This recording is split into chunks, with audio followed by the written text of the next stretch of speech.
काटत जम के फंद शिव शिव जपत मन आनंद है। तुमरे गुण गावत महेश काटत सगरे कलेश। जपत जोगी जन हमेश जपत जोगी जन हमेश।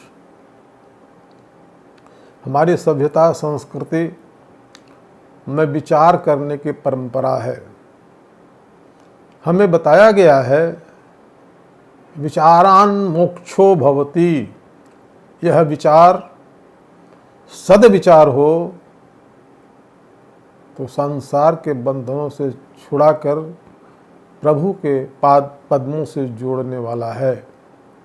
इसलिए हमारे शास्त्रों में विचार करना, क्या सोचना, इस पर भी नियमों की एक विवेकपूर्ण श्रृंखला है। क्या हम सोचें, इस संबंध में हमारा शास्त्र कहता है, कह कालकानि मित्राणि कह देशौ कह व्यागमौ काश्चाहम काच में शक्ति इति चिंत्यम मुहुर्मुहुर। बार बार यह सोचना है कि कह कालकानि, कौन सा समय है, कैसा समय चल रहा है, कैसा समय चलने वाला है, और क्या करें कि हमारा समय भूत वर्तमान और भविष्य अच्छा हो, लोक भी अच्छा हो, परलोक भी अच्छा हो। इसके अतिरिक्त मित्राणि, कौन मित्र हैं, कौन शत्रु हैं, इसका भी विचार करना है। कह देशौ कह व्यागमो, हम किस देश में रहते हैं, उस देश की मान्यताएं क्या हैं, उस देश की संस्कृति क्या है, उसके संस्कार क्या हैं। कह देशौ कह व्यागमो, हमारे आय के स्रोत कैसे हैं, हमारे व्यय कैसे होने चाहिए। इति चिंतन मुहुर्मुहुर, बार बार विचार करने से परिणाम अच्छा होगा। इस कड़ी में जरा हम अभी विचार करते हैं कि कह कालकानि, हमारे देश में या संपूर्ण संसार में क्या चल रहा है, कैसा समय चल रहा है। समझने पर पता चलता है कि प्रत्येक स्तर पर, प्रत्येक दिशा में त्रास है, पतन है, उथल पुथल है, अशांति है। राजनीति में अनाचार है, समाज में बलात्कार है, चोरी है, डकैती है, व्यक्तियों में सजावट है और दिखावट है। भारतीयता ठुकराई जा रही है, हिंदुत्व मिटाया जा रहा है, संस्कृति पर नया रंग थोपा जा रहा है। हम कर्तव्य को भूल रहे हैं, हम अपने आदर्श को भूल रहे हैं, हम अपने धर्म को भूल रहे हैं। ऐसी स्थिति में यह आवश्यक हो गया है कि मेरा ध्यान, भारतवासियों का ध्यान शास्त्रों की तरफ जाए। शास्त्र की वचन किस तरह का मार्ग हमारे सामने प्रस्तुत करते हैं, यदि उनके बताए मार्ग पर हम आध्यात्मिक दीपों को जलाते हुए चलेंगे तो हम उन्नति के शिखर पर अवश्य पहुंचेंगे। आज का समाज, आज के लोग ये प्रश्न पूछते हैं कि शास्त्रों में नरक का वर्णन है, आखिर यह नरक है क्या है, इस नरक का स्वरूप क्या है। बड़ी अच्छी बात है। इस तरह की बातों को लोग जानें, शास्त्र को मानें, समझें और सावधान होकर जीवन जिएं तो अपना भी लाभ होगा, परिवार का भी लाभ होगा, समाज का भी लाभ होगा, देश का भी लाभ होगा और सर्वभूत हिते रता की भावना फलीभूत हो जाएगी। हम सुखी हो जाएंगे। यही प्रश्न परीक्षित ने महाराज सुखदेव जी से किया था। उन्होंने, सुखदेव जी ने परीक्षित को बताया कि तीनों लोक में नरक का भी स्थान है। भगवान सुखदेव जी उपदेश देते हुए परीक्षित को कहते हैं, भूद्वीप वर्ष सरिदद्रिनभः समुद्रः पातालदिं नरक भागणलोक संस्था गीता मया तव नृपद्भुत मीश्वरस्य स्थूलम वपुः सकल जीव निकाय धामः। यानी और सब भूत द्वीप वर्ष पर्वत इत्यादि पाताल के साथ साथ नरक भी भगवान के द्वारा बनाया हुआ है, सर्वशक्तिमान प्रभु के द्वारा बनाया गया है और प्रकृति के शासन व्यवस्था के का एक अंग है, इसलिए भगवान का ही अंग है और ये भगवान का स्थूल रूप है, इसलिए इसका भी परिज्ञान, इसका भी ज्ञान आवश्यक है।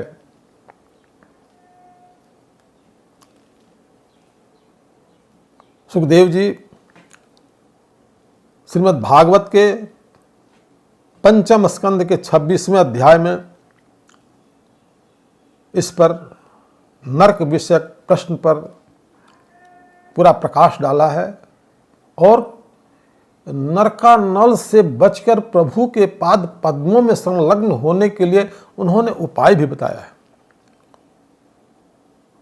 शास्त्र कहता है, अवश्यमेव भोक्तव्यम कृतं कर्म शुभाशुभम ना भुंक्ते क्षीयते कर्म कल्पकोटि शतैरपि। यानी जो हमारा कर्म है,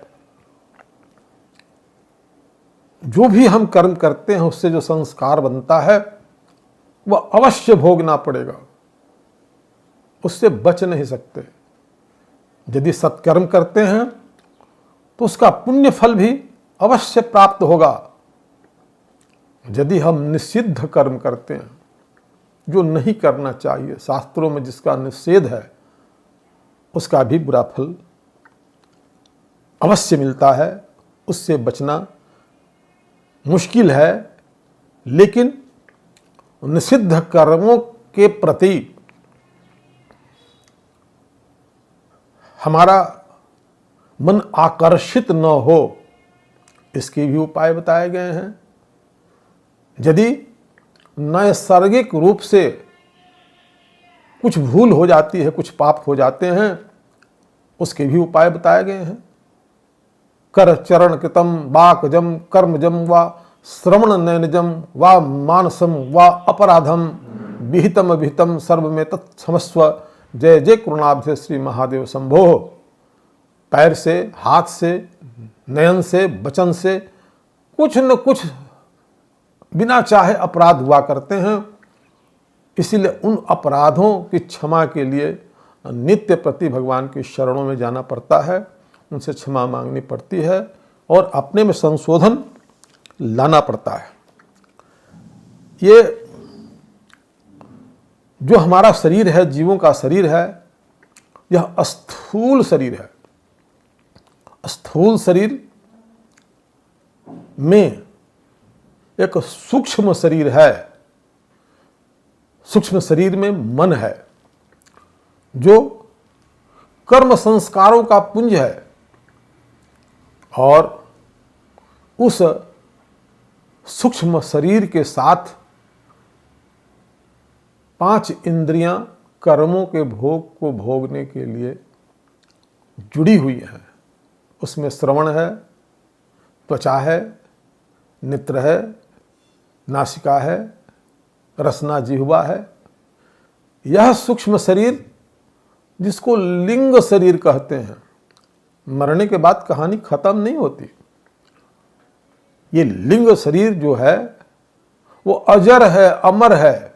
वो काटने से कटता भी नहीं है, मारने से मरता भी नहीं है, तेल में छानने से भी उसका जीवन लुप्त नहीं होता है। हाँ, लेकिन यातना का दर्द उसको अवश्य होता है।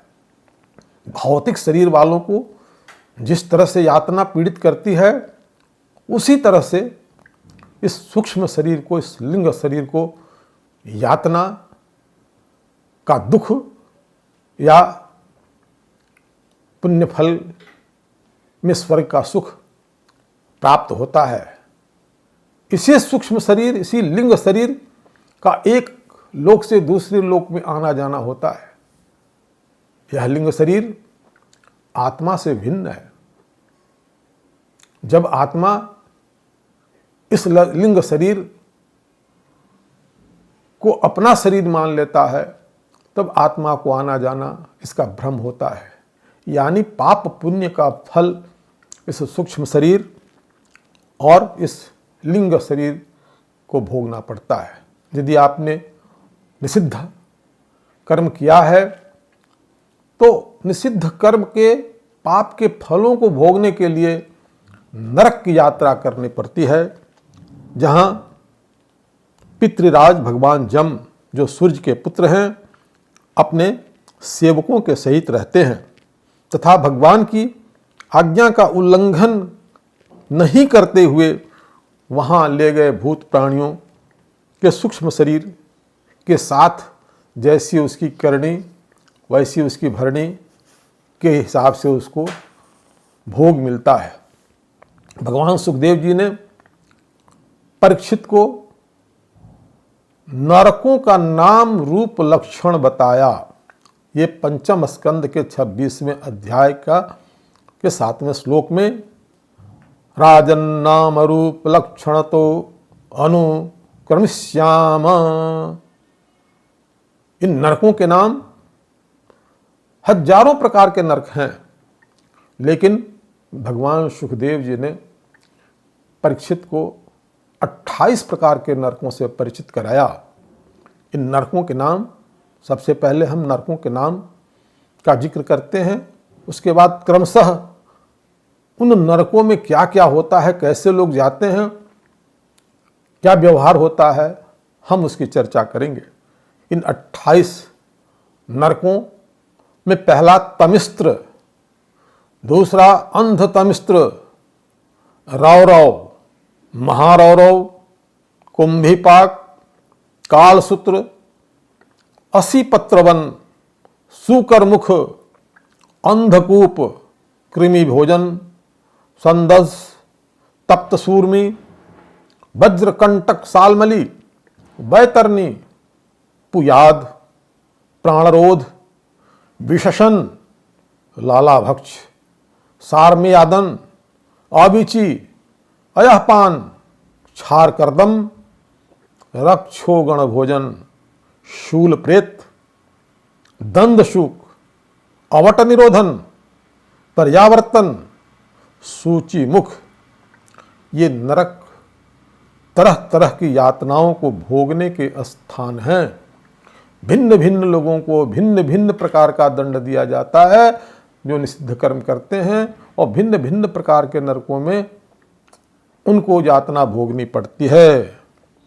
तत्र यस्तु परवित्तापत्य कलत्राण्य पहरति सही काल पासबद्धो जमपुरुषेरति भयानके स्तामिस्त्रै नरके बलानि पात्यते। पंचम स्कंद का के 26वां अध्याय का 8वां श्लोक है। जो पुरुष दूसरे के धन, दूसरे के संतान अथवा स्त्रियों का अपहरण करता है, उसे अंत में भयानक जमदूत काल पास में बांधकर बलात् तमिस्त्र नामक नरक में गिरा देते हैं। उस अंधकारमय नरक में उसे न अन्न देते हैं न जल देते हैं। उस लिंग शरीर, उस सूक्ष्म शरीर को अन्न की भी जरूरत पड़ती है, प्यास लगती है, पानी की भी जरूरत पड़ती है, लेकिन उसे नहीं देते हैं यमदूत। उसे अनेक प्रकार से पीड़ित किया जाता है, डंडे मारा जाता है, भयादि दिखा कर उसे डरा दिया जाता है, जिससे वो मूर्छित हो जाता है। उसके आगे दूसरे प्रकार का जो नरक है उसका नाम अंधतमिस्त्र है। वंचयित्वा पुरुषम दार दीनुपयुंक्ते यम, यानी जो पुरुष किसी को धोखा देकर उसकी स्त्री के साथ आनंद भोगते हैं, वैसे पापी को यमदूत अंधतमिस्त्र नरक में डालते हैं। जैसे कटा हुआ वृक्ष का अंग तड़पता है, उसी तरह वहाँ अपना शुद्ध बुद्ध खोकर अपनी वेदना सहते हैं, उन्हें कुछ नहीं सोचता है। तीसरा नरक रौरव। ममेदमिति भूत द्रोहेण केवलम सकुटुम्बेन वानुदिनम प्रपुष्णति। इस नरक में यह शरीर मैं हूं, ये धन मेरा है, स्त्री मेरी है, ये परिवार मेरा है, ऐसी बुद्धि से जो प्राणियों से, दूसरों से द्रोह करते हैं, निरंतर अपने कुटुंब से के ही पालन पोषण में रहते हैं, अगल बगल अड़ोस पड़ोस दुखी दीन पर कहीं कोई ध्यान नहीं देते हैं, उनका जीवन स्वार्थ में होता है। ऐसे लोगों को, ऐसे स्वार्थियों को यहाँ रौरव नरक में डालते हैं। जैसा जैसा कष्ट लोग पाते हैं उसके सम्मुख उसी प्रकार का कष्ट वहाँ उनको भोगना पड़ता है। इसके बाद महारौरव, जो व्यक्ति किसी की परवाह न करके अपने परिवार को भी छोड़ देता है, परम स्वतंत्र न सिर पर कोई, परिवार को छोड़ दिया, समाज को छोड़ दिया, विवाह कर लिया, बच्चे उत्पन्न कर दिए, लेकिन उसकी जिम्मेदारी से मुक्त होकर वह भागा भागा फिरता है और सिर्फ अपना पेट पालता है, ऐसे को महारौरव नरक में जाना पड़ता है, जहां कच्चा मांस खाने वाले जम रूरू होकर उसे काटते हैं। इसके बाद कुंभीपाक। यस्त्वीह वा उग्रह पशून पक्षिणो वा प्राणत उपरंधयति। जो क्रूर मनुष्य श्लोक में अपना पेट पालने के लिए जीवित पशु पक्षियों को रोंधता है, जीवित मुर्गी हो या अन्य पशु हो, जिसको जीवित रूप में उसको पका करके खाने का पाप करता है, वह कुंभी पाक में जाता है, वहां उसे तेल में खौलाया जाता है। इसके बाद कालसूत्र का स्थान आता है, छठा नरक कालसूत्र है। यस्त्वीह वा उग्रह पितृ विप्र ब्रह्म धुप स्वकाल सूत्र संज्ञ के नरके। जो मनुष्य श्लोक में माता पिता को, वेद को, ब्राह्मण को नहीं मानता, समुचित आदर नहीं देता, उनसे विरोध करता है, उसे यमदूत काल सूत्र नरक में ले जाते हैं। यहाँ की भूमि तांबे की होती है, तपे हुए तांबे की भूमि होती है। ऊपर से सूरज की किरणों से तपता है, नीचे से वह तांबे की भूमि अग्नि से तपी होती है। इस मैदान में वह कभी उठता है, आस्ते सेते चेष्टते अवतिष्ठति परिधावती यावंती पशुरोमाणी तावत वर्षम सहस्त्राणी। जितने उसके शरीर में रोए हैं उतने 1000 बरस तक इसी तपे हुए तांबे के ऊपर दौड़ता है, सोता है, बैठता है, चिल्लाता है, छटपट करता है। यह गति लिंग शरीर सूक्ष्म शरीर की होती है, जैसा पाप बताया गया उससे करने से। और इसके आगे हम 7वें नरक का वर्णन करते हैं, जिसका नाम है असी पत्रवन। अपने वैदिक मार्ग को छोड़कर पाखंड पूर्ण धर्मों का जो आश्रय लेता है, जो हमारे सनातन धर्म हैं उनको छोड़ दिया, पाखंड पूर्ण धर्मों को अपना लिया। यह भी इस पाप के कारण जमदूत उसको 80 पत्रवन नरक में डालते हैं। वहां वह कोड़ों से पीटा जाता है। जब मार से बचने के लिए वह इधर उधर दौड़ता है, तब उसके सारे अंग ताल बन के पत्तों से टकराते हैं, जिसके दोनों तरफ धार है, और वह कट कट जाता है, टूक टूक होने लगता है। तब वह वेदना से चिल्लाता है, पद पद पर मूर्छित होता है।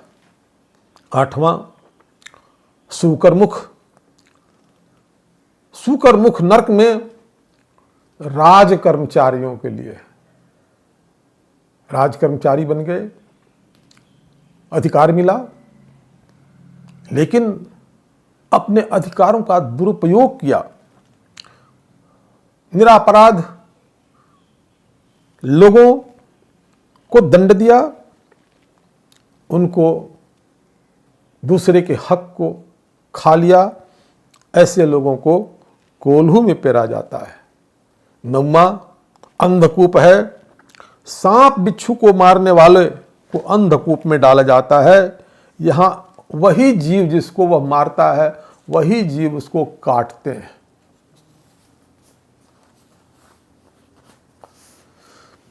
इसके बाद कृमि भोजन, बिना दूसरों को दिए स्वयं खाना, बिना पंच महायज्ञ किए खाने वाले को जब व्यक्ति मरता है तो उसको कृमि भोजन नामक नरक में डाला जाता है।